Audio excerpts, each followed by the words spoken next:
தமிழ்நாட்டில் பார்த்தீங்கன்னாங்க, ஒரு அரசியல் விமர்சகர் சவுக்கு சங்கரங்கிற வீட்டை வந்துங்க, ஒரு 15 பேர் 20 பேர் சேர்ந்து கும்பல் அவங்க அம்மா மட்டும் தனியா இருக்கிறப்ப, கதவ உடைச்சு உள்ள வந்து மலத்தையும், சாக்கடை தண்ணியும் கொட்டிட்டு வராங்க. அவங்க அம்மாவ திட்டிட்டு வராங்க. இது வந்து பார்த்தீங்கன்னாங்க, ரொம்ப அநாகரிகமான செயலுங்க. இந்த மாரி ஒரு இன்சிடென்ட் யாருக்குமே நடக்கக்கூடாதுங்க. இப்ப இத வந்து இதுக்காக போலீஸ் இதுவரைக்கும் யாரையுமே அரெஸ்ட்டும் பண்ணலைங்க. ஸோ இதுக்கு கண்டிப்பா வந்து அரசாங்கம் வந்து தக்க நடவடிக்கை எடுக்கணுங்க. 2வது பார்த்தீங்கன்னாங்க, ஹைகோர்ட் 2 ஜட்ஜஸ் அதாவது கவர்மெண்ட் வந்து டாஸ்மாக் வந்து இடி விசாரிக்கக்கூடாதுன்னு சொல்லி ஒரு கேஸ் போட்டிருக்காங்க. அதை விசாரிக்க 2 ஜட்ஜு குவிட் பண்ணியிருக்காங்க. இதை நாங்கள் விசாரிக்கல, வேற ஜட்ஜுக்கு ஒப்படைச்சிருங்கன்ட்டு. எப்படி நீதி இருக்குன்னு பார்த்துக்குங்க. அவங்களே பயப்படுறாங்க. ஒரு ஜட்ஜே கேஸ் விசாரிக்கிறது பயப்படுறாங்க.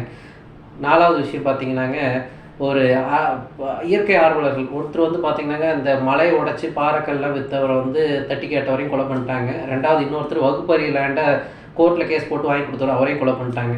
மக்கள் வந்து சட்ட ஒழுங்கு பற்றி விழிப்புணர்வாக இல்லைங்க. நாளைக்கு இல்லைன்னா உங்களுக்கும் இது நடக்கும்.